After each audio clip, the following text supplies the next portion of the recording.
ተክለ ሃይማኖት በክንፋቸው ሲመጡበት ተላመጡን ሰተከ ወደ ልደተከ እንከርስ አመስራ ሆረ ወለው ረሃታ ሳስ ተክለ ሃይማኖት በኩሉ ወበስተ ሁሉ ቅዱስ ነሆጠን ኮይ በስብሐቲከ አዲስ በስመ አብ ወወልድ ወመንፈስ ቅዱስ ውድም ነው ማለት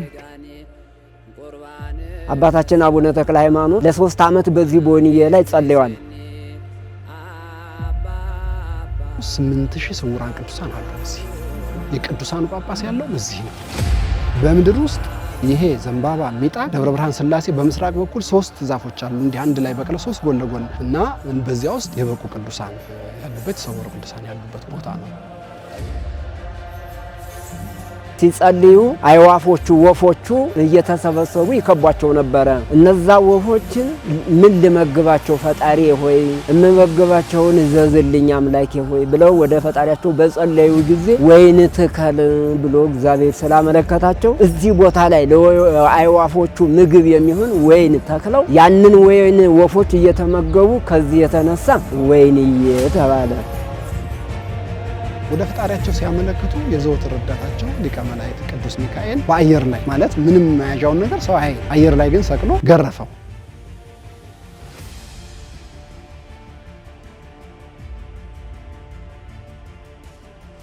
ታመሜ ህይወቱ አልፏልም ተብሎ ዘመድ ጎረቤት ተጠርቶ ተለቅሷል። በገቢረ ታምር በአባታችን በአቡነ ተክለ ሃይማኖት ጸበላቸውን በመጠመቅ የተግባር ቤቱን ጭሱን በመታጠን ተክለ ሃይማኖት ወርቅ ናቸው። በእጅ ያውት ወርቅ ከመዳብ አንድ ነው። ወደ እጅ ያለ ጠበል ቆዳ መንከሪያ ነው ይባላል። በተለይ ዕጣን መዓዛ አንዳንድ ጊዜ የጽና ድምጽ ጽና ሲንሿሿ እንደዚህ አይነት እንሰማለን። በእነኛ ስም መጠራት ይቻላል። ግን ደረጀ ዘወይንዬ ነው የሚለው ከአባትም በላይ ከእናትም በላይ ከልጆችም በላይ ይህን ቦታ ያዩታል ማለት ነው። የክርስቶስ ሰላም ለሀገራችን ቸርነቱ ለሕዝባችን ይሁን። እንደምሰንብታችኋል። ይህ ደረጀ ዘወይንዬ ሚዲያ ነው። በሚዲያችን ሀገራዊ፣ ታሪካዊ፣ ሃይማኖታዊ፣ ባህላዊ፣ ወቅታዊ ጉዳዮችና ሌሎችም ይቀርባሉ። አብራችሁን በመሆናችሁ ታተርፋላችሁ። ለሌሎች በማካፈል ቤተሰባዊነትን ያጠናክሩ። መልካም ቆይታ ይሁንላችሁ። ልምላሜ፣ ጸጥታ፣ ቅድስና የዚህ ስፍራ መገለጫዎች ናቸው። የመወዳት ደርባባዋ የአባ ዘርዓ ያዕቆብ ከተማ ደብረ ብርሃን የብዙ ቅዱሳን ስፍራዎች መገኛ፣ ከዚህ ቀደም አንዳች መንፈሳዊ ድልድይ ትመስለኛለች ያልኳችሁ ቀዝቃዛዋ ከተማ ደብረ ብርሃንን አልፈን የመምህር የ31 ዓመታት የጠበቀ ወዳጅነት የታተመባት ደረጀ ዘወይንዬ እስከመባል የደረሱባት ፈታኝ መንገድ የሰመረባት የሱቁል ልብ ሰራቂ ፏፏቴ የሚፈስባት በየመንገዱ የምንጮቿ ድምጽ የሚደመጽባት ዋሻዎች የሚገኙባት አስደናቂዋ ስፍራ ወይንዬ የጻድቁ የአቡነ ተክለ ሃይማኖት ማደሪያ የጽናት ተምሳሌቱ ከመላእክት ቅዱስ ሚካኤል ዋስ ጠበቃ የሆናቸው የመላእክትን ያህል ክብር ያገኙት የእግዚአብሔር ልጅ ማደሪያ የነበረው ይህ ግርማ ሞገሳም ስፍራ ዛሬ በሚዲያችን ይዳሰሳል። ከአባቶች እጅግ ከምደነቅበት ነገር አንዱ የቦታ አመራረጣቸው ነው። ምን ያህል ልባቸው ሩቅ አላሚ እንደነበር ማሰብ በራሱ አቅምን ይጠይቃል። ይህ ስፍራ እድሜ የጠገበ በመሆኑ በርካታ አባቶች ታሪክን ተመስርተው ምስክርነታቸውን ይሰጣሉ። መምህር ደረጀ ዘወይንዬ የሚለውን ስያሜ ያገኙት እዚህ ስፍራ ላይ በነበራቸው አስተዋጽኦ እንደሆነ ይነገራል። ስፍራው ደግሞ ይህንን ስያሜ ያገኘው ከጻድቁ አቡነ ተክለ ሃይማኖት እንደሆነ ታሪክ ያስረዳናል ይላሉ የደብሩ አባቶች። ያው ቅዱስ ስፍራ ብለን እንድንጠራው እንግዲህ ቅዱስ አባታችን በመዋዕለ ሥጋዌያቸው በስብከት ደብረ ሊባኖስ ደብረ አስቦ በዓት ዘግተው ከመቀመጣቸው ወይም በዓት ከማጽናታቸው በፊት በእንቅስቃሴ ያው ምድሪቷን በወንጌል ሲያለመልሙ መጥተው ጸሎትም ትምህርትም እየሰጡ ወይን ተክለው ያለሙ በስሙም ከዚያ ነው የተነሳው። የወይን ቦታ ወይንጌ በጥንቱ ጽሑፍ ወይንጌ ብሎ ነው የሚጽፈው። የቅርቦቹ ጽሑፍ ደግሞ ወይንዬ ነው የሚሉት። ሁለቱም ተመሳሳይ ነው። ያኛውም የወይን ቦታ ማለት ነው። ሁለቱም ትርጉማቸው ወይን ያለሙበት ቦታ ነውና በዚህ ምክንያት ቅዱስ ነው ማለት ነው። የቅዱሳን ሀገር ነው። እዚህ ወይን የተባለበት እንግዲህ ያው እኔ ከአባቶችም ሲሉ የምሰማው አባታችን አቡነ ተክለ ሃይማኖት ለ3 ዓመት በዚህ በወይንዬ ላይ ጸልየዋል። እዚህ እቲሳ ተወልደው እዚህ ቦታ ላይ መጥተው ሲጸልዩ አይዋፎቹ ወፎቹ እየተሰበሰቡ ይከቧቸው ነበረ። እነዛ ወፎችን ምን ልመግባቸው ፈጣሪ ሆይ እምመግባቸውን እዘዝልኝ አምላኬ ሆይ ብለው ወደ ፈጣሪያቸው በጸለዩ ጊዜ ወይን ትከል ብሎ እግዚአብሔር ስላመለከታቸው እዚህ ቦታ ላይ ለአይዋፎቹ ምግብ የሚሆን ወይን ተክለው ያንን ወይን ወፎች እየተመገቡ ከዚህ የተነሳ ወይንዬ ተባለ። አንዱ ይሄን ነው የማውቀው። ሁለተኛው ደግሞ የእናታቸው ስም ወይንሸት ወይም እግዚአብሔር ይባላል።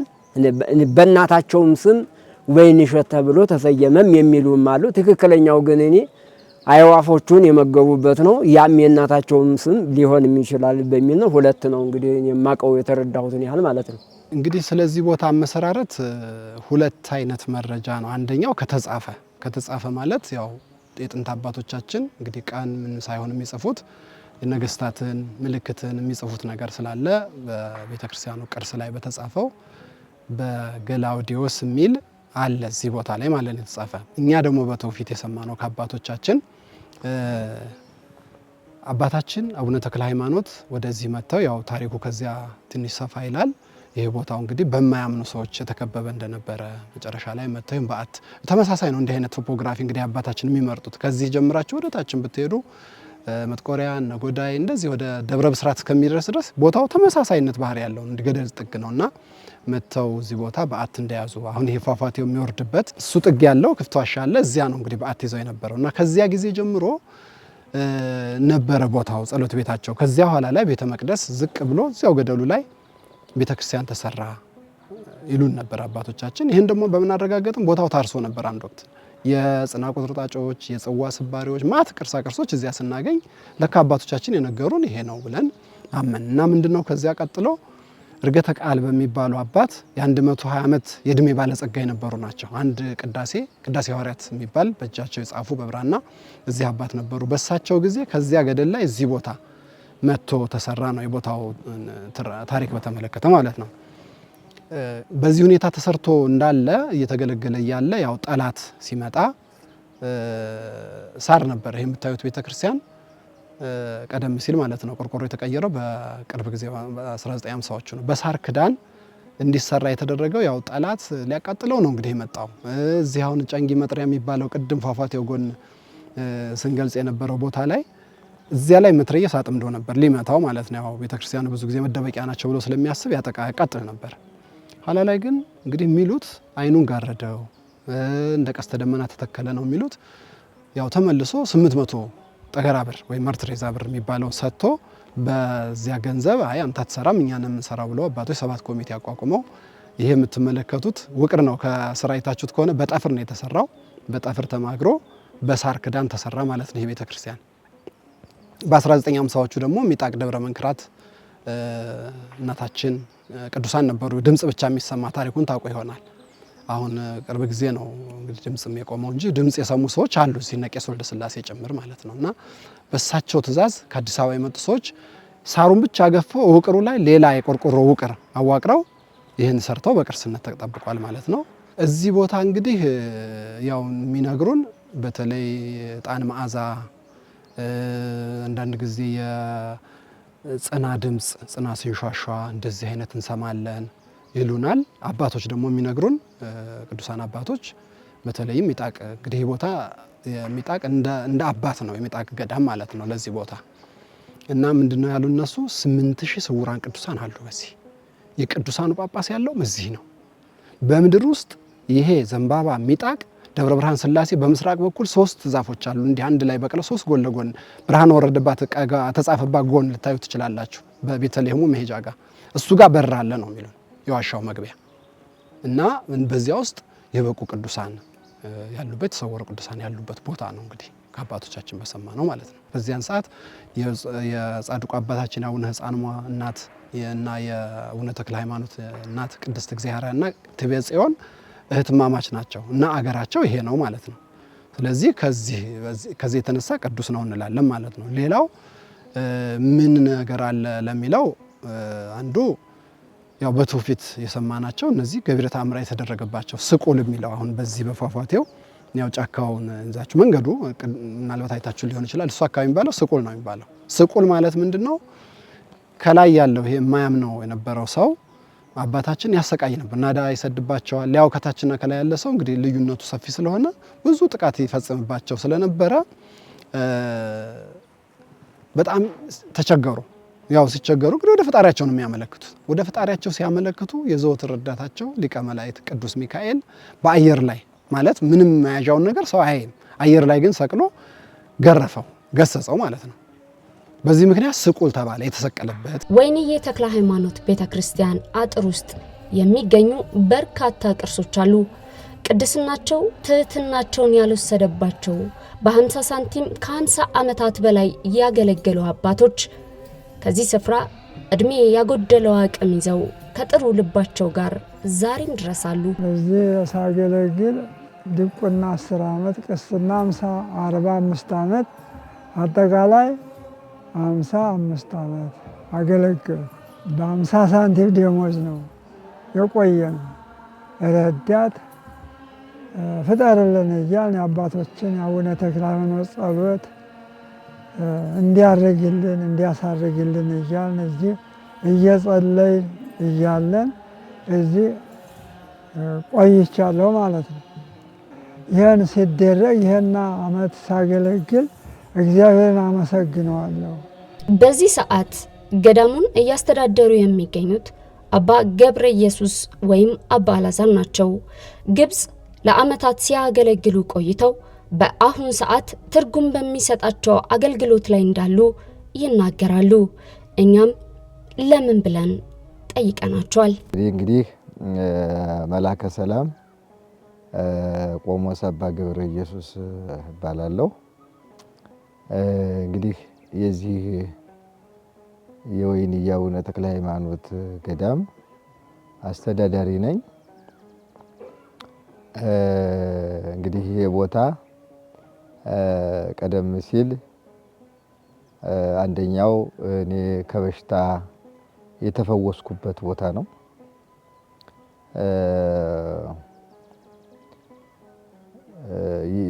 እናትና አባቴ ታመሜባቸው ባለ ሰዓት እዚህ ደረጃው ላይ ለ14 ቀን ጸልየው እንደው ትርፍ ጊዜ እግዚአብሔር እድሜ ከሰጠው ቤተ እግዚአብሔርን እያገለገለ ይኖራል ብለው እነሱም ብጻት ሰጥተውኛል። ይሄንን ያሉበት ምክንያት በጣም እታመም ነበር። ታመሜ ህይወቱ አልፏልም ተብሎ ዘመድ ጎረቤት ተጠርቶ ተለቅሷል። እንግዲህ ያው በገቢረ ታምር በአባታችን በአቡነ ተክለ ሃይማኖት ጸበላቸውን በመጠመቅ የተግባር ቤቱን ጭሱን በመታጠን ለብዙ ዓመታት ለ3 ዓመት አክል ታምሜ ኖርኩ ሰው ነኝና እኔ ትዝ የሚለኝ በጎችና ፍየሎች ወይንም ዶሮች ሳይ በቃ እንደ ልጅ እንደ ህፃን ሆኜ ከመታመሜ በዛት እየሳቁ ሆዱ ይቆስላልና እነሱን አታሳዩት ተብዬ ቤት ውስጥ ሁሉ ተዘግቼው ነበርና አባታችን አቡነ ተክለ ሃይማኖት በዚህ ቦታ ላይ ስለፈወሱኝ በዚሁም ሳገለግል ኖሬያለሁ። ከዛን በኋላ እግዚአብሔር ትርፍ እድሜ ስለሰጠኝ በሰው ዘንድ አይተርፍም፣ ሞቷል ተብሎ ተለቅሷል፣ ተጮኋል፣ ተጠርቷል። ግን እግዚአብሔር ግን ያው ያልቆጠበው ስለነበረ በአባታችን በጸበላቸው በዚህ ቦታ ላይ ድኜ ያው ወደዚህ ህይወት ወደ መንኩስና ህይወት ስገባ ቀደም ሲል ያው አባ አላዛር ነበር መባለው። ወደ ሌላ ገዳም ሲሄድ ነው ይሄንን ያው እንግዲህ እግዚአብሔር ስላነሳኝ ስላዳነኝ ያው ክርስትና ስሜ አባ ገብረ ኢየሱስ ስለነበረ አባ ገብረ ኢየሱስ እጠራለሁ ማለት ነው። ዓለምን ንቀው በመንፈሳዊ ህይወታቸው ከመጽናትም አልፈው የበቁ አባቶች እስከ ቅርብ ጊዜ ድረስ በዚህ ደብር ላይ ቆይተዋል። ህሊናዬ ውስጥ ሲያስደንቁኝ የሚኖሩ ነገሮች አሉ። ምክንያቱም ይህን ቦታ ለየት የሚያደርገው ወይን ያቡነ ተክለ ሃይማኖትን ስፍራ ለየት የሚያደርገው ቀደም ሲል የተቀደሱ ወይንም ቅድስናቸው የበዛላቸው መናንያን ወይንም አባቶች ነበሩ። ለምሳሌ ያህል 4 አባቶችን እጠቅሳለሁ።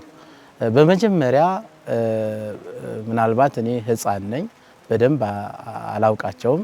አባ ክፍለ ማርያም የሚባሉ ታች ጋር ወረድ ብሎ አንድ የበቁ አባት ቅዱስ አባት እንደነበሩ ያው አባቴም ካህን ስለሆነ ይነግረኛል።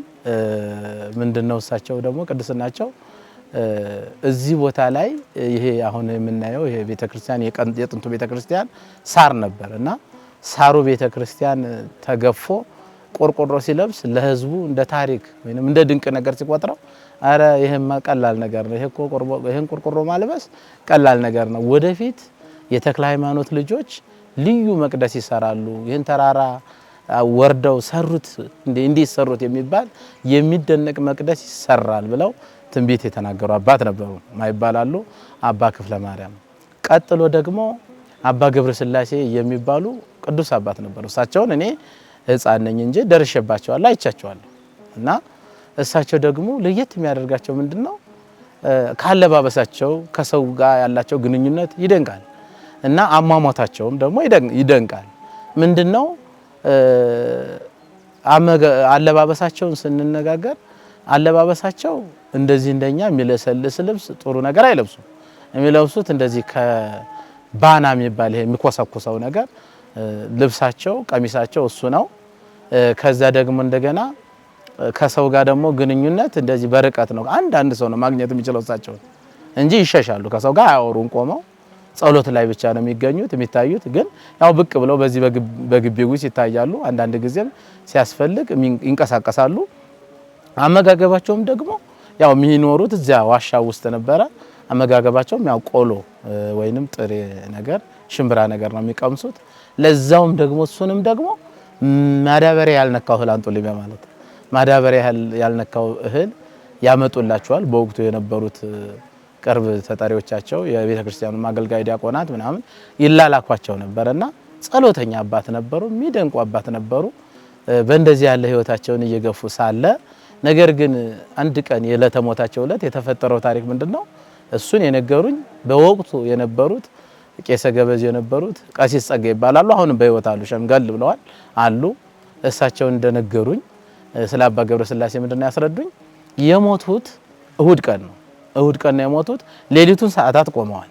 ሰዓታት ቆመው ከዛ ከሰዓታት ቁመት በኋላ ቅዳሴ ሲገባ ወጥተው እዛች ጽዷ ጋር ነው የሚያስቀድሱት እና ጽዷ ጋር እያስቀደሱ እያለ በቃ መጨረሻ አካባቢ ቁርባን አካባቢ ላይ መምሬ ጸጋ የሚባሉትም ቄስ እዛ ጋር ዳዊት እየደገሙ እየጸለዩ እያለ መምሬ ጸጋ ና ብለው ጠሯቸው። ከዚያ ሲጠሯቸው እንግዲህ እሳቸው ሰው አይጠጉም ብለናል። ከዛ መምሬ ጸጋይም ፈጠን ብለው ምንድነው አባታችን ምንድነው ሲሏቸው አይ ትንሽ ፈተና ገጥማኝ ነው ይላሉ። ምንድነው ብለው ሲሉ ማስታወሻ እንድትይዝልኝ ይፈልጋለሁ አሉ። ይሄ ነገር ምንድነው ብለው ደግሞ መምሬ ጸጋይ ምንድነው ያደረጉት? በዚያን ጊዜ ዲያቆን የነበሩ ያሁኑ ቄሰ ገበዝ ማለት ነው ቀሲስ ላቀ ገብሬ ይባላሉ። እሳቸውን ላቀ ብለው ጠሩ መምሬ ጸጋይ። ከዚያ በኋላ ሁለቱ መስማት ጀመሩ። አባ ምን ጀመሩ? ኑዛዜ አሁን የምላችሁን አዳምጡ የምላችሁንም አድርጉ ብለው ኑዛዜ ሲጀምሩ ምንድነው ከምናኔ በፊት የነበራቸው ሀብት ነበረ። ደጋገር ነው የተወለዱ ኖሯል። ከዚያ በፊት ለርቢ ቤት የሰጧት ላም እንደነበረች እና ሰውየውን ጠቅሰው ገሌ የሚባል ሰውዬ ከዚህ ቀን ጀምሮ እኔ ተቆጣጣሪው ስለማላቅ ያመነላችሁን ላሟን ከወለደች ከረባች ያመነውን ላባ ይደርሷል ያለውን ነገር ለእናንተ ይስጣችሁና እዚህ ጋር ቤተልሔሙ አርጅታለች፣ ቤተልሔሙን ቀይሩ። ይሄኛውን መጽሐፍ እንዲህ ያለው መጽሐፍ ለቤተ ክርስቲያኑ አስገቡ። ውሃ ለሚቀዳለኝ ለሚያገለግለኝ ደግሞ ለቀሲስ ወልደ ስላሴም ሆነ ለሌሎች ለሚያገለግሏቸውም ጭምር ሁሉንም በትነው ተናዘዙና መጨረሻ ላይ የሚደንቀው አንድ የሰዓታት መጽሐፍ ስቀራቸው ሰዓታቷን ብለው በዛው አሸለው ለገሌም ለወልደ ማርያም ለገብረ ማርያም ሳይሉ በዛው ረፍታቸው ሆነ። የሚደንቅ ሆነ። ከዛ እሳቸው እነሱ ሁለቶቹ ወደዛው ስብስብ አድርገው ገንዘው ወደዛው ካህናቱ ከቅዳሴ ሲወጡ እዚሁ ጸሎተ ፍትሐት ተደርጎ እዛው የሚኖሩበት ዋሻቸው ውስጥ ተቀበሩ። በእንዲህ ያለ መልኩ ያው በመዝሙረ ዳዊትም ክቡር ሞቱ ለጻድቅ በቅድመ እግዚአብሔር እንዳለው እውነትም የጻድቅ ሞት እንዲህ የከበረ ነው ወይ ብለን እንድንደነቅ የአባ ገብረ ሥላሴ ሞት በዚህ መልኩ ተጠናቋል ማለት ነው። ከዚያ በተለፈ ደግሞ አባቴ ነው ደግሞ ይሄኛውን የነገረኝ አባ አማህ የሚባሉ ነበሩ። እዚህ ዋሻ ውስጥ አባ አማህ የሚባሉ ነበሩ። እሳቸውን እኔ በአካል አላቃቸውም፣ ልጅ ነኝ። ግን ታሪካቸውን ያው አባቴ ከእሳቸው ጋር አብሮ ስለሚያገለግል አሁንም ስላለ በህይወት እሱ የነገረኝ ደግሞ ምንድነው እንግዲህ እዚህ አካባቢ ላይ እንግዲህ ማንኛውም ቦታ እንግዲህ ላይደረግ ይችላል። ብዙዎቹ ዛሬ በገጠሪቷ ቤተክርስቲያን ያሉ አገልጋዮች ሐሙስ በልተው ያው የሁዳዴን ጾም ጾመው ሐሙስ በልተው የመጨረሻ የሕማማት ሐሙስ በልተው የሚቀድሱ እንትን የሚገድፉት ያው ትንሣኤ ዕለት ነው። ነገር ግን እኚህ አባ አማህ ኢየሱስ የሆሳዕና ዕለት በልተው ወይንም ጥሬ ቆርጥመው የሆሳዕና ዕለት የትንሣኤ ዕለት ቀድሰዋል። 8 ቀን አክፍለው ማለት ነው። ይሄ አንዱ ነገር ያስደንቃል። እሳቸው ይሄንን ያህል ጾመው እዚች ዋሻ ውስጥ ተቀምጠው በ8ኛው ቀን ቅዳሴ ቀድሰው ማቁረባቸው ይሄ ድንቅ ነው። ለኔ እንግዲህ ይሄ ድንቅ ነው፣ የእግዚአብሔር ስጦታ ነው፣ ጸጋ ነው። አባ አማህ ሁለተኛ ድንቅ ነገር ምንድነው?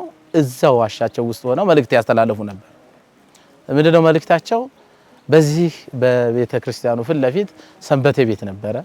እዚያ ሰንበቴ ቤት ውስጥ ምእመናኖች ያው ሰንበቴ ይጠጡ ነበረ፣ ወይንም መቃብር ቤት ነበረ። መቃብር ቤት ውስጥ ዝክር ይዘክሩ ነበረ። ነገር ግን ያ ነገር ጥሩ አይደለም፣ ወደ ቤተ መቅደሱ የወጡ ሽታ እየመጣ ነውና ከዚህ ውጡ፣ በከፍተኛ ደረጃ የህዝብ እልቂት ሊሆን ነው ብለው መልእክት አስተላለፉ። በወቅቱ መልእክቱን የሰሙ አሉ፣ መልእክቱን ያልተቀበሉ አሉ። አሻፈረኝ ብለው እዛው ቤተ መቅደሱ ፊት ለፊት ያለው ሰንበቴ ቤት ውስጥ የበሉ የጠጡ አሉ። አይ እንቀሰፋለን ብለው የፈሩ አሉ። ነገር ግን ያ ያሉት ነገር አልቀረም። ቁጣው መጣና ያው በጣም ብዙ ህዝብ አለቀ። በዛን ጊዜ ያው ህዝቡ በሚያልቅ ሰዓት እኔም አውቃለሁ፣ ልጅ ነኝ እንጂ አውቃለሁ። ህዝቡ በጣም በየለቱ እየሞተ በየለቱ ሞት ነበርና ከዚያ ህዝቡ እግዚኦ ብሎ ጸልዮ ምን ብሎ ሞቱ አቆመ ማለት ነው። አባ አማህ ይሄን ይመስላል። በአራተኛ ደረጃ አባ ገብረ ማርያም የሚባሉ እሳቸው እኛን ያሳደጉ ናቸው። እዚህ ጋር ቅዱስ አባት ነበሩ። እኔ እሳቸውም ላይ ያለ ጸጋ ይደንቀኛል። እሳቸው እኛን ሁላችንን በድቁና ስናገለግል የሚያበረቱን አሁን ዛሬ ከፍ ላለ ትምህርት ላለሁበት ደረጃ ዛሬ ተምሬ ብዙ ህዝብን ምእመናንን እንዳገለግል እንድበቃም ያነሳሱኝ ያገዙኝ፣ ከዚህም ከድቁና አልፌ መምህር እንደሆነም ያገዙኝ እኚሁ አባ ገብረ ማርያም ነበሩ። አሁን ዛሬ በዚህ ቦታ ባይኖሩም አሁንም በህይወት አሉ። እሳቸው ወደ ከተማይቱ ጠጋ ቢሉ እና እሳቸውም ደግሞ በዚህ ቦታ ላይ ያሉ በጣም ጸጋ ይበዛላቸው አባት ናቸው። ምንድነው እሳቸው ጋር ጸጋ ይበዛው? ሰዎች ታመው መተው እሳቸው ጋር ተጠምቀው በፍጹም አይሞቱም። ለምሳሌ አሁን አስተዳዳሪያችን አባ ገብረ ኢየሱስ በልጅነታቸው የግብርና ስራ ነበር እንዳባታቸው የሚሰሩት። ነገር ግን አጋጣሚ ሆኖ ከበድ ያለ ህመም ታመው እዚህ ጸሎት ቤት አምጥተዋቸው ጸሎት ቤት መተው እሳቸው ለወር ያህል አጥምቀዋቸው ያው ድነው ከዚህ በኋላማ ዓለማዊ አልሆንም ብለው ወደ ምናኔው ገብተው መንኩሰው ለዚህ ደረጃ በቅተዋል። ሌሎችም እጃቸው ሽባ የሆነ ከከተማውም አካባቢ ከአዲስ አበባም ከተለያየ ሀገር እየመጡ ምግብ እንኳን የማይመገቡ ሰዎች እያጠመቋቸው ይፈወሱ ነበር።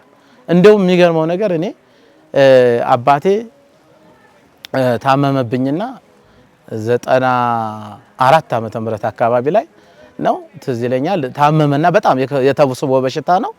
ከዛ በቃ ባፉ ደም መጣ። ሌሊት 9 ሰዓት ይሆናል።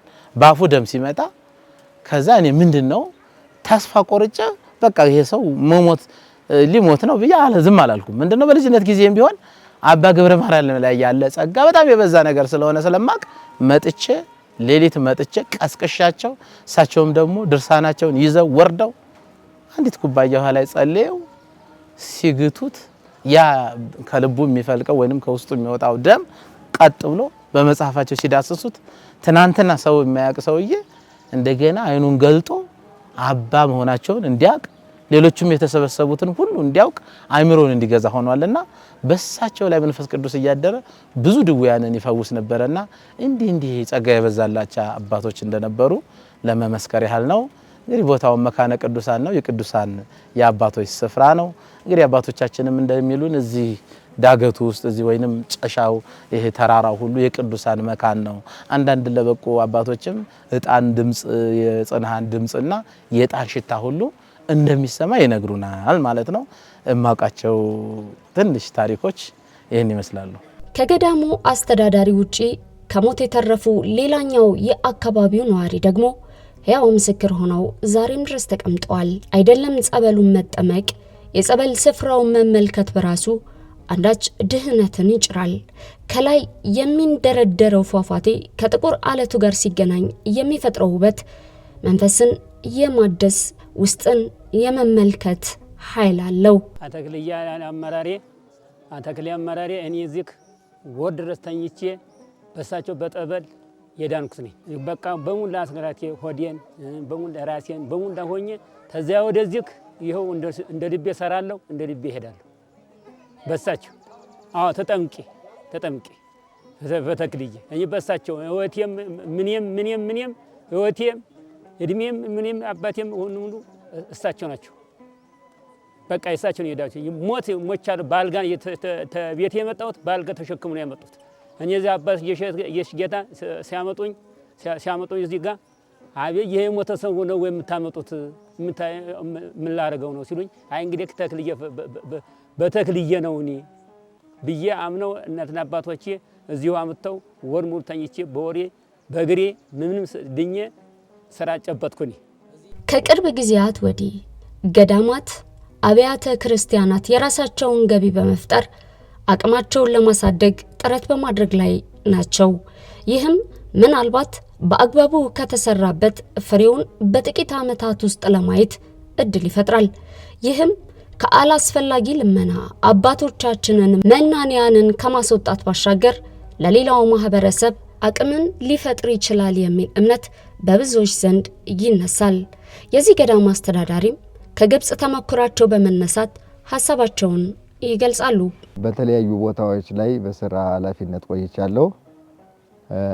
ግብጽም የኢትዮጵያ ኦርቶዶክስ ተዋሕዶ ቤተክርስቲያን መንበረ ማርቆስ እዛም ለተወሰነ ጊዜ በአስተዳዳሪነት ቆይቻለሁ።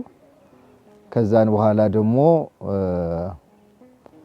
ካርቱም ሱዳን ለብዙ ዓመታት በቀዳሽነት ብፁዕ ቅዱስ አቡነ ጳውሎስ ልከውኝ ለብዙ ዓመታት ለ9 ዓመታት ካገለገልኩ ወዲያን ወደ ግብጽ ሄድኩ። ከግብጽ ተመልሼ የካርቱም አስተዳዳሪ ወደ ሌላ ሲቀየሩ ካርቱም ደብረ ሰላም መድኃኔዓለም ቤተክርስቲያን አስተዳዳሪ ነበርኩ። ያው አገር በጦርነት ስትታመስ እኔ ያው ወደ አገር ቤት ያለኝን ቅርስ ያለውን የኢትዮጵያ ኦርቶዶክስ ተዋሕዶ ቤተክርስቲያን ቀዳማዊ ኃይለ ሥላሴ ያስገቧቸው ንዋየ ቅድሳቶች እነ ታቦት እነ ብር መስቀል እንዲሁም ደግሞ የወርቅ መስቀል ያንን ይዤ በእግዚአብሔር ፈቃድ ያው ወደ ጎንደር ሀገረ ስብከት ጠቅላይ ቤተ ክህነት ጽፎልኝ ለዛ አስገብቼ ከዛ ወደዚህ ወደ አገር የገባው። ከዛ ይሄን ቦታ ያው እንግዲህ የዳንኩበት ቦታ ስለሆነ ተመልሼ ማየት ስለነበረብኝ ልጠይቅ መጣው። ከዛ ስመጣ መናኙ ተበታትኗል። ቀደም ሲል የነበሩት መናኞች ቀደም ሲል የነበሩት አባቶች እናቶች ያው ከጊዜው አንፃር ምንም በማጣታቸው ተበትኖ አገኘሁት።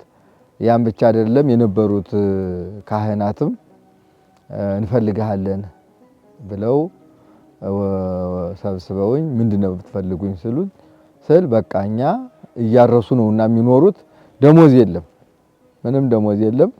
ደሞዝ ስለሌላቸው ስለዚህ ይሄን ቦታ በቃ እኛ ብቻ አይደለንም አንተ ራስህ መርዳት አለብህ፣ እንድትረከበን እንፈልጋለን አሉ ካህናቶቹ። እንዴ እስከዚህ ድረስ ደርሶ ምንድነው ችግሩ የሚል ሁኔታውን ሳይ ደሞዝ የለንም፣ አርሰን ነው የምንኖረው፣ ወተን ወርደን ነው የምናርሰው ምን ኖረውና ስለዚህ ይሄ ስላስቸገረን ከአቅማችን በላይ ስለሆነ ይሄን ገዳም አንድ እንድትሉት እንፈልጋለን ይሄን ቤተክርስቲያን ሲሉኝ ያው ይሄን በወቅቱ ልማት ኮሚቴ በጠቅላይ ቤተ ክህነት አማካኝነት አገረ ስብከታችን ለጠቅላይ ቤተ ክህነት ጽፎ ጠቅላይ ቤተ ክህነት አጸደቀልኝ።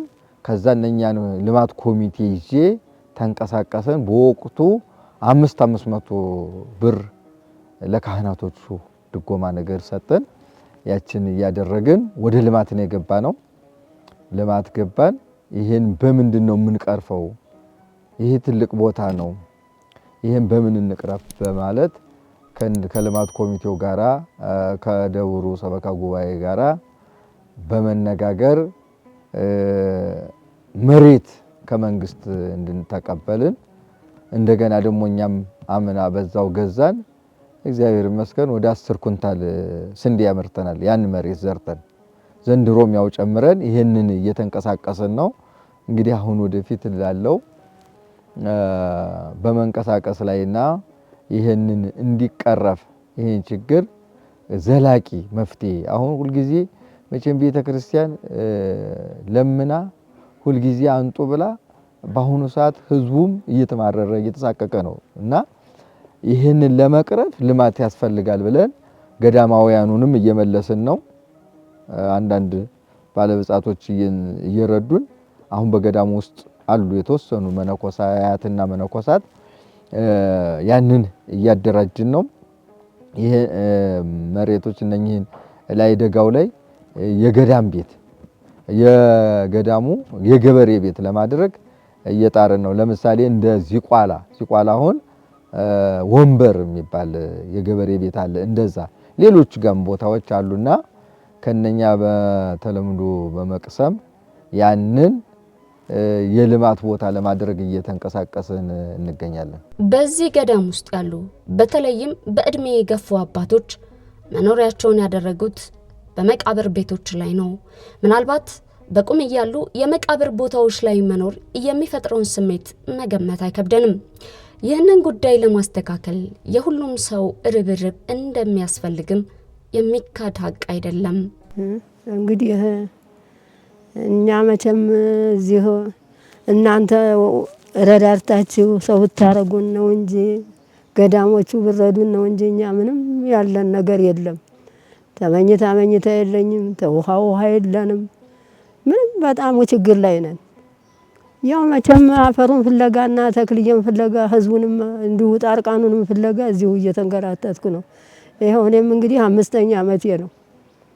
ያው አባናቸው እዚሁ ተመለኮስኩ ያው ያውቃሉ እሳቸው 5 ዓመቴ ነው ግንቦት ስደርስ እና እስካሁን ምንም የረዳኝ ነገር የለም። ውሃም ይቸግረኛል። እናንተ ተመጣችሁ እናንተ ደግሞ ጉዳታችንንም አይታችሁ ልፋታችሁም እግዚአብሔር እንዲቆጥርላችሁ ለኛም እርዳታ አድርጉልን ብለን ነው እንግዲህ። ገዳማውያኑ እግዚአብሔርን ለማገልገል ደፋ ቀና ማለታቸውን ቀጥለዋል። ማህሌቱ፣ ቅዳሴው፣ ሰዓታቱ ሁሉ እንደየሂደቱ እየተከናወነ ነው። ነገር ግን ለአገልግሎት ምንኛ ከባድ እንደሚሆንባቸው ሲገልጹም ሰምተናል። እኛም ይህንን ደብር ለመጎብኘት በሄድንባቸው መንገዶች ሁሉ የጉዳዩን አስቸጋሪነት ተረድተናል። እዚህ ወደ 65 ዓመት ይሆነኛል። እዚሁ ነው የተወለድኩት። እዚሁ አካባቢ ላይ ነው። እዚሁ ነው ሳገለግል የሚኖርኩት። ያው በቅዳሴም አገለግላለሁ። በማይጠንትም ያው ከዓመት ዓመት በማይጠንትም እያጠንኩ ነው። በቅዳሴም አገለግላለሁ። ያው ሙሉ ለሙሉ በተቻለ እስካሁን ድረስ አገልግሎት አላቋረኩም፣ እያገለገልኩ ነው ያለሁት። ቀደም ሲል እንግዲህ ያው ገዳሙን ለመመስረት በጣም ይሄ ኃይለ ማርያም ወይም ደረጀ በጣም ይታገል ነበር። ይሄን ቦታ የካህናቱን ጉዳት እያየ የሁኔታውን ሁሉ እያየ በጣም ይታገል ነበረ እና ደሞዝም ትንሽ ማንኛውም ገዳሙንም እየረዳ ያን ጊዜ እየደጋገፈ እኔ አሁን ማለት ነው በጣም ያው ሌሊት ነው አሁን ማይጠንት ስመጣ ሌሊት ነው የምመጣው። የ1 ሰዓት መንገድ ያው ቆጠብ አድርጌ ነው ያን ሰዓት መንገድ ያስኬደኛል። ሁሌም ሌሊት ነው የምመጣው። ግብርና ላይ ስለሆነ የምሰራው አሁን ወደ 12 ነው 13 ዓመት ላይ በማይጠንት ላይ ነው ያለሁት። እንግዲህ ሌሊት ማለት ነው። ከዛ ቀን ደግሞ በቅዳሴ ነው። እንደገና ደግሞ በዛ ልጆች አሉኝ ቤተሰብ እመራለሁ። በዛ በቤተሰብ ውስጥም እሄዳለሁ። ግን በጣም አስቸጋሪው ነገር ምንድነው? አሁን መብራት አሁን በጣም ይቸግረናል። ውሃም በጣም በችግር ነው። እዚህ ቤተክርስቲያኑ ላይ አሁን ገብተን እንኳን ውሃ በቃ በጣም ችግር ነው። በቃ ውሃ እንደው ከዛ መተን እንኳን ራሱ ማለት ነው እጅ እግራችንን እንኳን የምንናጻበት ራሱ ውሃ አናገኝም። በጣም ነው ችግሩ። እዚህ ውሃ ይቸግረናል። መብራት ችግር አለ እና አሁን ላይ ምን ሶራል ይሄን አዲስ አበባ እንትና ይሄው ማናቸውን ሀብተ ማርያም ይሄን ቤተክርስቲያን አሰርተው አሁን ሶራል እዚህ ስለተከሉልን ያው መብራት ቤተክርስቲያን ስንገባ አንቸገርም። ቤተክርስቲያን ግቢ ጧፍ ምናምን ያው እንደ ድሮ አንቸጋገርም። ችቦ ሰንበሌጥ ምናምን የነበረ ድሮ የምናበራው ማለት ነው። ተመንደር እሳት እያመጣን እኔ ዲያቆን ሆኜ ከመንደር እሳት ጭረን ነበር። በዝናብ እንደዚህ በፍልሰታ ሄደ ከመንደር እያመጣን ነበር እዚህ ምን ሰራው እና አሁን ዛሬ ግን እነ ሀብተ ማርያም አዲስ አበባ ዘወይንዬ ማህበር አሉ። አሁንም ዛሬ እዚህ ያዘክራሉ። እዚህ ስር ያዳራሹ ጋር ወርዳችሁ ተዋቸዋላችሁ እና አሁን እነሱ ይሄን ቤተክርስቲያን አሰርተው ከዚህ ከህንጻ አሰሪ ኮሚቴ ጋር አሰርተው አሁን ቤተክርስቲያኑ በሶራል በአማረ ሁኔታ አስጊጠውታል። ያው አይታችሁታ ቤተክርስቲያኑን። እዚህ ከገባን በኋላ ግን ግቢ ውስጥ የመብራት አንቸገርም። በየግላችን ነው መብራት የምንቸጋገረው። ያው ሌሊት ስንሄድ በጨለማው በምኑ ነው እንግዲህ ምን ጉላለው እግዚአብሔር ያውቃል። እንግዲህ ለወደፊት ለተተኪው ትውልድ ደግሞ ከደረሳችሁለት እኛ እንኳን አሁን አቅሙም እያነሰ ነው። ያው እስከ አሁን ድረስም እግዚአብሔር ይመስገን እያገለገለን ነው ማለት ነው። አሁን መናንያን እዚህ ሱባኤ ለመያዙም ሆነ ለመቀመጥም ሆነ በመጡ ጊዜ ግማሾቹ በየፍርኩታ በየዋሻ ስር፣ ግማሾቹ በየመቃብር ቤት ውስጥ የእያንዳንድ ግለሰብ ቤተ መቃብር ፈልገው እዛች ውስጥ ለ8 ቀን ለ15 ቀን ተቀመጣላችሁ ደግሞ ሌላ ተመጣ ትለቃላችሁ እየተባለ ቦታው ምንም ትርፍ ቦታም ቤት የለው። ቤት ስለሌለው እንግዳ የምናስተናግድበት ቦታ የለንም ጭራሽ። እቃ አሁን እንኳን እንደዚህ ሲመጣ እቃ የምናስተናግድበት ራሱ ቤት የለንም በዚህ አካባቢ ላይ እና አሁን ስለዚህ ምንድነው ይሄ ቦታ በጣም ተጎጂ ቦታ ነው። ያው እንግዲህ እንደምታዩት የመቃብር ቤቶች ናቸው ብቻ እዚች ጋር ያሉት አንድ ሁለት እነሱም ሰንበት ይይዛቸዋል። ደግሞ ለተሞት ሲመጣ ያ ቅብር ቦታ ነው ያለቀን ነው ምን ሄደው። ስለዚህ ቦታው ላይ በጣም ችግሮች አሉ፣ ብዙ ችግሮች አሉ። እንደ ቦታው ስም አይደለም። ሌላው ለአንድ ሀገር የተማረ ዜጋ ግዴታ ነው። ያልተማረ ማህበረሰብ ውስጥ ለውጥን መጠበቅ ፍጹም ዘበት ነው። በቅድስት ቤተክርስቲያንም አንድ አገልጋይ ቤተክርስቲያንን ለማገልገል የመንፈሳዊ ትምህርትን መማር ይኖርበታል። ከዚህ አንፃር በዚህ ደብርም ቅኔ ለመማርና ለማስተማር የሚያደርጉት ትግል ልብን ይነካል። ባልተመቻቸ ሁኔታ ውስጥ እያለፉ እንደሆነም ሁኔታቸው ሁሉ ያሳብቃል። ትውልድን ማስተማር ራስን እንደማገልገል አይደለምን? ይህ ጉዳይ ስለምን የአንድ አባት ብቻ ጉዳይ ሆነ? የዚህ ቦታ ችግር እኛ ቀደም ሲል የነበረ አረዳዳችን በቃ ችግሩ ህንጻ ቤተክርስቲያን ብቻ ይመስለን ነበር። በዚያ ምክንያት ያው የምታውቁት ይሄ 17 ዓመት ነው የፈጀው። በድንቅ ሁኔታ ተሰርቷል። ግን አሁን ደግሞ አእምሯችን በደንብ ሰፋ አድርገን ስናየው በተለይ አባታችን የመላከ ሰላም የውጭ ተሞክሮ የግብጽ ተሞክሮ ምክንያቱም ህንጻ ማቆም አይደለም ግብ ማለት ሰው ላይ መስራት ገዳማት ራሳቸው እንዲችሉ ማድረግ ነው። ይሄን አንዱ ከእንቅልፋችን የባነንበት ጉዳይ ነው። ምንም የለው ራቁት ነው። በተለይ ይሄ እንግዲህ አቡነ ተክለ ሃይማኖት የደብረ ሊባኖስ ርስት የደብረ በግ ርስት የነበረ ነው። ለደብረ በግ ነው ተጠሪነቱ። ለደብረ በግ አቡነ ሕፃንሟ ጥንት ከገዳሙ ማለት ነው። መሬት የበዙሪያው የምታዩት የቤተክርስቲያኑ ነበር። ልክ አዋጁ ሲመጣ የመሬት ላራሹ አጥሯ ድረስ ያለውን ወሰዱት። ማለት ያው ሰው ይድረሰኝ ነው እንጂ ቤተክርስቲያንን መልሶ ያለ ማሰብ የቀብር ቦታ ጭምር። ይሄ የምታዩት በኋላ ተለውጦ ነው ያው ህንጻው የተሰራበት። ሁለት ጊዜ ነው የተለወጠው። ቀጥሎ ያለው ለሁለተኛ ዙር ተለውጦ ነው አሁን በቅርብ ጊዜ ማለት ነው። እና እነዚህን ችግሮች በደንብ ስናጤናቸው አሁን በተለይ አባታችን ሲያነቁን በርካታ ነው ችግሩ። ማለት ከዚህ በፊትም ችግሩን አናውቀውም ማለት አይደለም፣ ግን ችግሩን ተቀብለን ከችግረት ጋር ተስማምቶ መኖር አለ አይደለም። ካህኑም እድሜያቸው ሙሉ ለአንድ ወዛደር የምትሆን በወር ሰርተው የሚያገኙት ድጎማ እንደውም አሁን ቅርብ ጊዜ ነው በ3 ወር በ4 ወር መክፈል የተጀመረው። ድሮ በአመት ብቻ ነው የምትከፈለው፣ በእኔ እድሜ ማለት ነው። በቅርብ ጊዜ በአመት ናት የምትከፈለውና ይህን ችግር ተስማምቶ የመኖር ችግር ነበረኛም ጋር በአመለካከት ደረጃ። አሁን ግን ስናየው ነገ ዕጣ ፈንታው ምንድነው?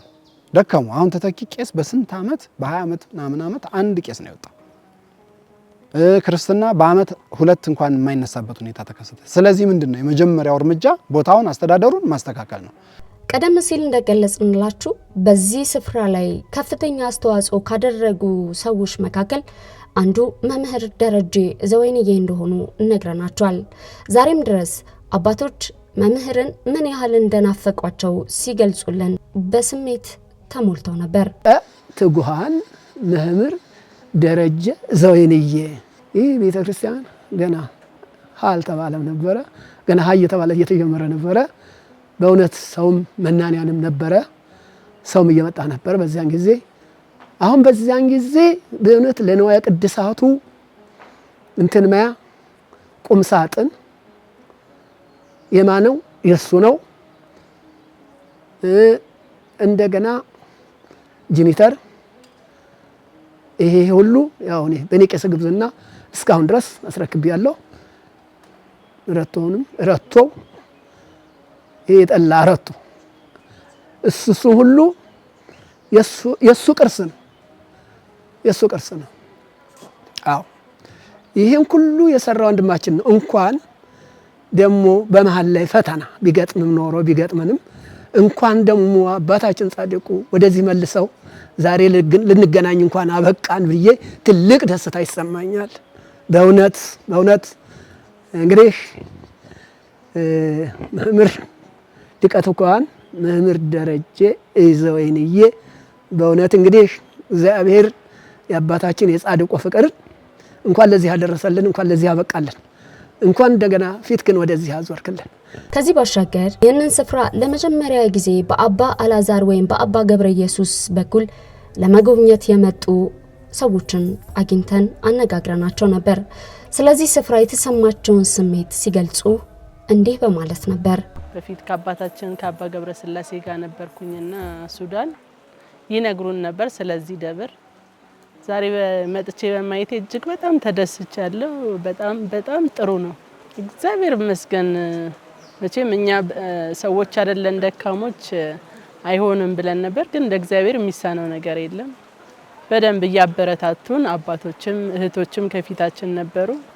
እህቶችም ቶሎ ነው አይዟችሁ እያሉ ህጻናትም ነበሩ። የዚሁ አካባቢ ደብር ልጆች ኑ እያሉን እየገፋፋን ሳናስበው በቃ በተክልዬ እርዳታ ነው የመጣነውና መመረጥ ይመስለኛል እዚህ መምጣት። ያየሁት ከላይ ጋር ፏፏቴ የሚመስሉ ትንንሽ ምንጮች አሉ በጣም የሚገርሙ። በመንገዱ ስንመጣ ደግሞ ጽድት ያለ ነው ውሃው ራሱ። እርሻው በጣም ደስ ይላል። በጣም የጸበሉ አወራረድ በጣም በቃ ተአምር ነው። በቃ እግዚአብሔር ተአምር የሰራበት ቦታ ነው። በእውነት መታችሁ ብታዩት በጣም ደስ ይለኛል። እንደኔ እንድትባረኩ። ያው ወደ ሰበካ ተመልሶ የነበረው ወደ ገዳም ካምና ከታህሳስ ወር ጀምሮ በብፁዕ አቡነ ቀሌምንጦስ ፍቃድ ገዳም እንዲሆን ከዚህ በኋላ እንዲተዳደር ተወሰነ። አንድ እርምጃ ማለት ነው። ስለዚህ አንዱን ተግዳሮት አስተዳደሩን የማስተካከሉን ተሻገር። ሌላው ግን ኢኮኖሚ የሚጠይቀው ሰፊው ችግር ጥልቅ የሆነው ችግር ገና ያልተነካ ነው። አሁን በተለይ አባታችን እንዲዘጋጅ ባደረጉት 36 ንዑስ ፕሮጀክቶች ዋናውና የተባሉት ይሄ ማለት ምንድነው? 50 ሰው ቢመጣ የሚያርፍበት ቦታ የለም፣ አዳራሽ የለም፣ በዓት የለም፣ መነኮሳት የሚያርፉበት። ትልቁ ችግር ይሄን ቦታ ብዙ ይፈልገዋል። እንደምታዩት ጽሞና ነው። አሁን ይሄ ደብረ ብርሃን ነው ቢሏችሁ ማን ያምናል? ደብረ ብርሃን ክልል ነው፣ ግን ስታዩት ይኸው እንትን ነው፣ ምድረ በዳ ነው አይደለም?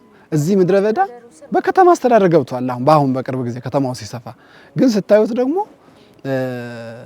እንኳን ከተማ በጣም ሩቅ በረሃ የሄድና አይነት ነው።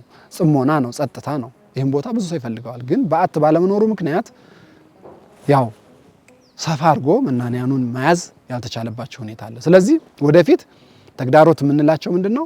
የወንዶች በዓት ለብቻው ከነ ተግባር ቤቱ ከነ መጸዳጃ ቤቱ በተሟላ ሁኔታ፣ የሴቶችን በተመሳሳይ።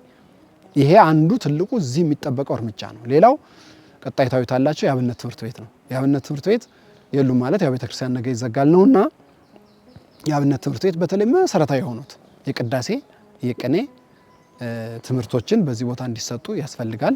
አሁን ያለው የቅዳሴ ንባብና የቅዳሴ ትምህርት ቤት ነው። ያው አባ ናቸው በየወር 4200 ብር ከኪሳቸው እያወጡ የሚከፍሉት የመምህር ደሞዝ ማለት ነው። ከቤተ ክህነት 800 ብር ነው ድጎማ ያለችው። እነዚህ ሁለቱ ተቀናጅተው ነው ያሉት። እነዚህ ሙሉ ደሞዝ ለተማሪዎቹም የሽምብራ አግኝተው ትምህርት ቤቱ የሚጠናከርበት ከዚህ ጋር ተያያዥ ሆኑ ለእንግዶች መቀበያ አዳራሽ ጸበሉ እንደምታውቁት ምቹ አይደለም፣ እዚያ ገደል ላይ ነው ያለው። እሱን ጸበል ደግሞ ምቹ ቦታ አድርጎ ምእመናኑ የሚገለገል ፈዋሽ ነው። አሁን ዛሬ እኔ ራሱ እየሰማሁ ነው ከካንሰር የተፈወሰ ሰው አግኝቻለሁ ማለት መረጃውን ደርሶኛል። ሰውየው አመጣውናል። እጅግ በርካታ ነው፣ ስለማንመዘግበው ነው ገቢረ ተአምራቱ። እነዚህ ለመጠቀም እዚህ አካባቢ ያስፈልጋሉ ማለት ነው። ሁለተኛው ደጋማው ላይ ለልማት የሚሆን ቦታ ያው አሁንም አባታችን ናቸው ፕሮፖዛል ተሰርቶ ቀርቦ በዚህ በከተማው ውስጥ ያሉ አርሶ አደሮች ፈቅደው መሬት አግኝተናል። አሁን በቅርብ ደግሞ ቅድምም በሪፖርት እንደገለጽኩላቸው አዲስ በካሳም ያስለቀቅ ነው አለ፣ ባለፈም ዓመት ያስለቀቅ ነው አለ። አሁን ቢያንስ ለእግር መቆሚያ የሚሆን መሬት ደጋማው ላይ አፋፉ ላይ ተገኝቷል ማለት ነው። እነዚህም ቦታዎች ማልማት ይጠይቃል። ኢቭን አሁን የሰጡን ሰዎች 1 ዓመት ሲሆነው ገና ደብዳቤ ጽፈውብናል። አሁን ወደ ስራ አልገባችሁም ተብለም ማለት ነው፣ በአቅም ችግር ማለት ነው። እሱን ወደ ስራ ስንገባ እዚያ ላይ የገዳሙ የገቢ ማግኛ ናቸው እነሱ በእርባታ በወተት ሀብት በማድለብ በዶሮ እርባታ በተለያዩ ፕሮፖዝ የተደረጉ አሉ። እነዚህ ካልተሰሩ የገዳሙ ተግዳሮቶች ናቸው ማለት ነው። ሌላው ይሄ አካባቢ እንደምታውቁት ያው ተዳፋት ነው። በተለይ በዚህ በምስራቁ በር ብትሄዱ በአግባቡ ካልያዝ ነው ይሄ ቦታ የመጥፋት እድል ነው ያለው። የሚወርደው ናዳ አይታችሁታል። አሁን ይሄ የተከሰተው ምንድነው? ደን በአግባቡ ባለመተከሉ ውሃን ማስተዳደር ወይም ይሄ ተፈጥሮ ሀብት ጥበቃ የሚባለው ስራ ባለመሰራቱ ምክንያት ቤተልሔሟን ሊመታት ለትንሽ ነው ነው ይሄ እንዳለ መሬቱ ተዘርግፎ ማለት ነው። እና ቆመቢሱን ሰብሮታል ከዚህ የጥንቷን ቤተክርስቲያን አንዷን። ይሄ ምንድነው የሚያመለክተን? ቦታው በአግባቡ የተፈጥሮ ሀብት ጥበቃ ሊደረግለት ይገባል የሚል ነገር ነው። ይሄ ሌላኛው ተግዳሮት ነው ማለት ነው፣ የምንሰራው ነው። ሌላው እንደምታውቁት ይቺ ቅርስ አሁን ይቺ ቤተክርስቲያን ቅርስ ናት እንደምታውቁት። ግን ያው ምን እንደምትመስል እናንተ አይታችሁ መፍረት ትችላላችሁ። ይቺን በአግባቡ ብንይዛት ነገ ልጆቻችን ያው ብፁዕ አቡነ ጎርጎርዮስ እንዳሉት ወደ ሙዚየም ልጆቻችሁ እንዳይሄዱ አይነት መልእክት አስተላልፈዋል በአንድ ትምህርታቸውና እነዚህን በአግባቡ መስራት። ሌላው ይህም ህንፃ ቤተክርስቲያን እኮ አልተጠናቀቀም። ብዙ የለቀማ ስራ እንደቀረ አይታቸዋል። በሴቶች በር ደረጃው መደገፊያ የለውም።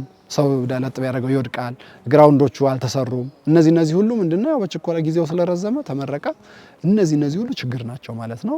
የጠቀስኳቸውም ያልጠቀስኳቸውም ተግዳሮቶች አሉ ለማለት ነው። ቦታው እንደምታውቁት ትንሽ የእግር መንገድ ስላለው ሰው የእግር መንገድ ብዙ ፍላጎት የለውም አሁን ትውልዱ። ይሄን በምን አረጋገጣችሁ ብትሉ ተመካከርንና ጥምቀትን እናውጣ የሚል ሀሳብ ተነስቶ ነበር። አይ ጥምቀት ከባድ ነው፣ ግንቦት ሚካኤል እናውጣ በሚል አንደኛ አባታችን የጸለዩበት አካባቢ ጸበሉ አካባቢ ነው ተብሎ አምና አሁን ባለፈ 2ኛ ዓመት ተከበረ። በእጥፍ መጣ ህዝቡ። ስለዚህ መንገዱ ነው ፈተና ነው ማለት ነው። እና አሁንም ያንን እንቀጥልበታለን የግንቦቱን። ምክንያቱም ከከተማው ህዝብ መገናኛችን ነው። ጉዞም ከአዲስ አበባ የሚመጣ ካለ ለመኪና እዚያው ቆሞ የእግር መንገድ ለማይችል ሰው እዚያው ቀረብ ብለን ቦታው እንዳይረሳ እናደርጋለን። ምክንያቱም እየተረሳ ስለሆነ አሁን ከተማው ላይ በአንዱ ጫፍ ቅድስት ክርስቶስ ሰምራ ተሰርታለች፣ በሌላኛው ጫፍ አቡነ ተክለ ሃይማኖት ተተክለዋል። አሁን ስለዚህ ህዝቡ ይህንን እየረሳው ነው ማለት ነው።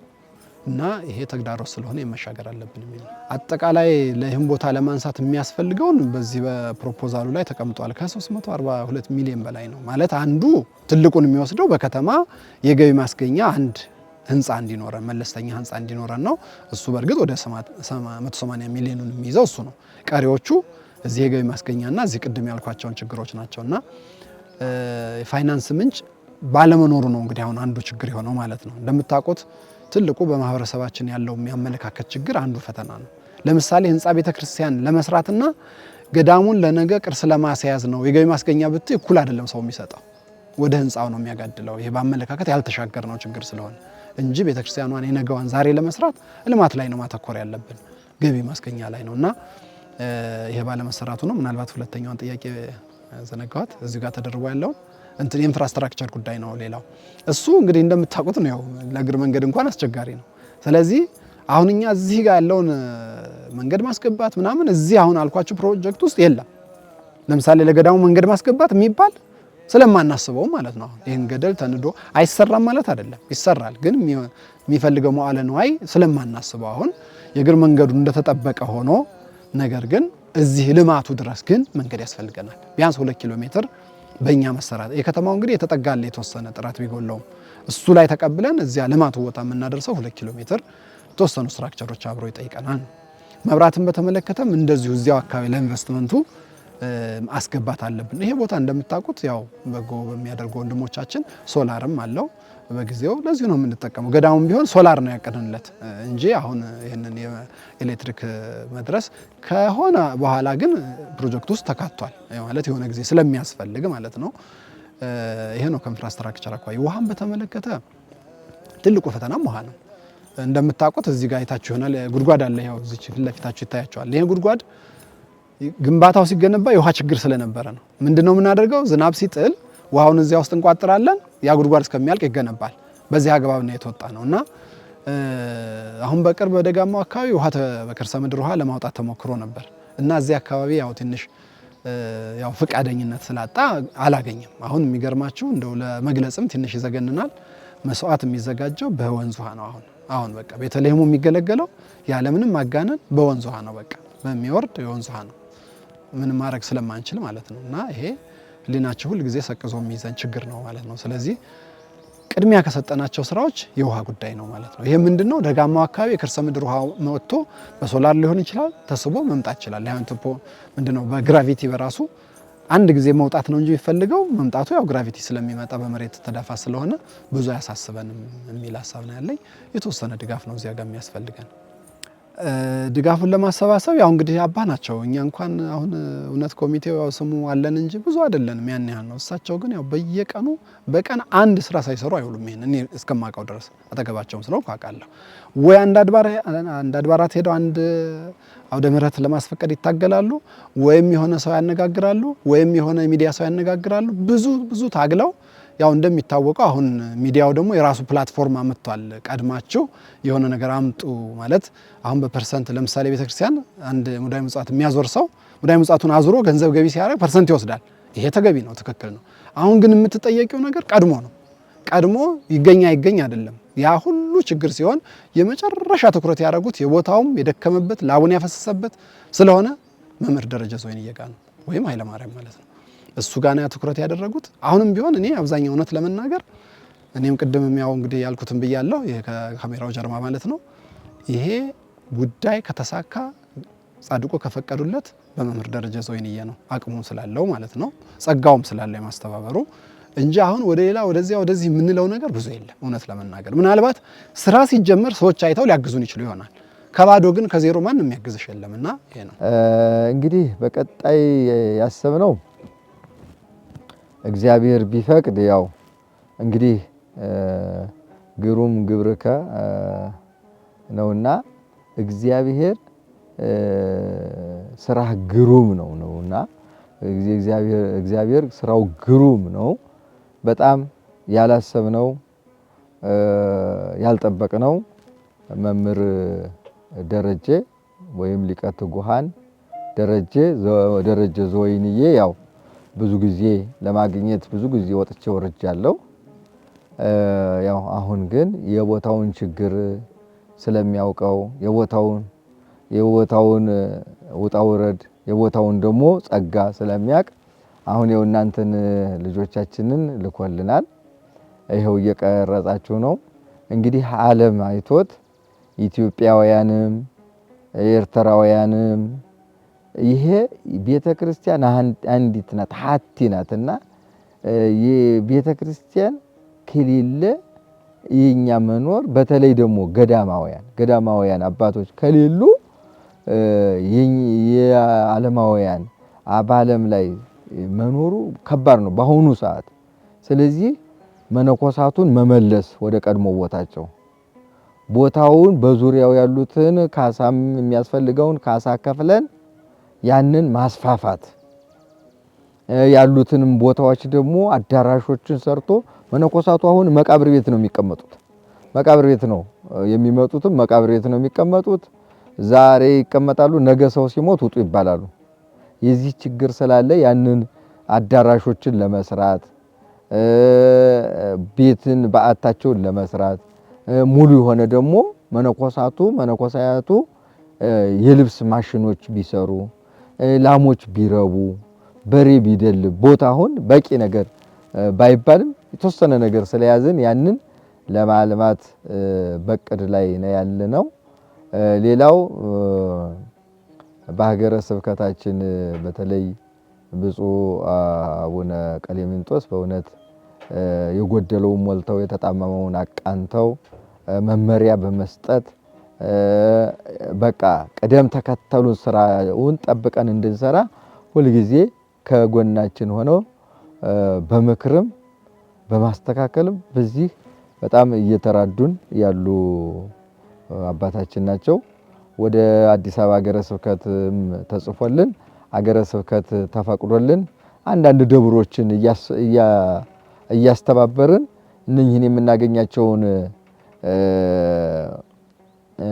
ያገኘናቸውን ቦታዎች መቼም እነሱ ቢገኙ ቦታዎቹ ቢገኙ ታልተሰሩ ምንም ትርጉም የለውምና ያንን ለመስራት እያስተባበርን ነው ያለነው። እንግዲህ ይሄንን ወደፊት ከመመናኑ ጋራ ከህዝቡ ጋራ ሆነን የተሻለ ነገር የተሻለ ልማት ለመስራት በጥረት ላይ እንገኛለን።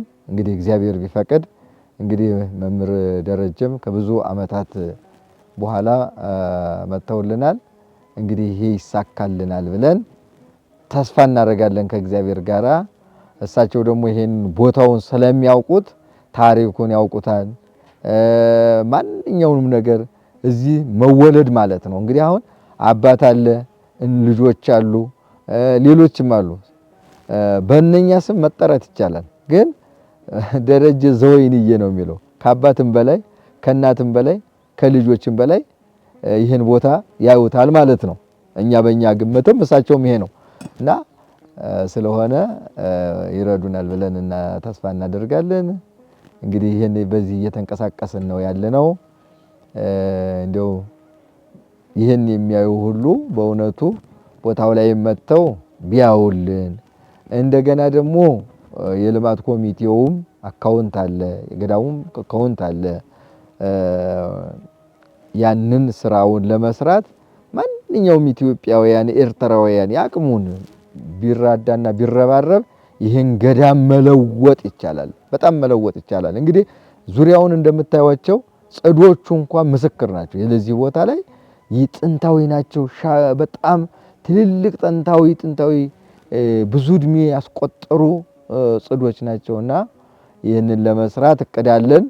ይህንን የጥንቷን ቤተክርስቲያን ዙሪያዋ ፍርስርስ ብላለች፣ ተናንዳለች። እሷንም እንሰራለን ማለት ነው። ሌላው ዕቃ ቤት አለን። በጣም ብዙ ንዋየ ቅድሳት ያለበት ዕቃ ቤት አለ። ያ ዕቃ ቤቱ የሚኖረው በጭቃ ቤት ነው። ጭቃው ይፈርሳል። መጽሐፉ ብራናው በጣም አለ። በጣም ጥንታዊ ብራናዎች አሉ። የማይገኙ ዕቃዎች አሉ። እነሱ አሁን ክረምት ሲሆን ዝናብ እየወረደባቸው ሸራ እያለበስን ነው። ሸራ እየተለበሱ ነው ያሉት። በጣም አንገብጋቢ ሆኖብን ከአቅማችን በላይ ሆኖብን እነሱንም ለመስራት በቅድ ላይ ነን። የተረፉትን የተበላሹት ተበላሽተዋል። ደግሞ ያሉትም እንዲተርፉልን ንዋየ ቅድሳቱን በስርዓት ደህና ቤት ለማድረግ እየጣርን ነውና በእውነት ይህንን ስንል በእውነት ከአንጀት ነውና እኔም ትርፍ ጊዜ ስላገኘሁ ነው። እግዚአብሔር ስለሰጠኝ ትርፍ ጊዜ አይድንም የተባልኩ ሰው እግዚአብሔር ይሄው ትሰራለህ ብሎ ስላቆየኝ እኔም ከአንጀቴ በእውነት ሌት ተቀን ለመስራት ሌት ተቀን በመጣር ላይ ነው የምንገኘውና ይሄ ነው ያለው እንግዲህ ከካህናቶቹ ጋር ማለት ነው። የከተማችንን ግርግር ለጊዜውም ቢሆን ተወት አድርገን በዚህ ስፍራ ላይ ተገኝተን ከከተማችን ከአዲስ አበባ ከቅርብ ርቀት ላይ በሚገኘው ደብረ ብርሃን ከተማ ውስጥ የሚገኘው ዘወይንዬ ተክለ ሃይማኖትን በዚህ መልኩ ጎብኝተን ወደ እናንተ አድርሰናል። ምን ትላላችሁ? ምን አያችሁ? ምን አስተዋላችሁ? ከኛስ ምን ይጠበቃል? ቸር እንቆይ።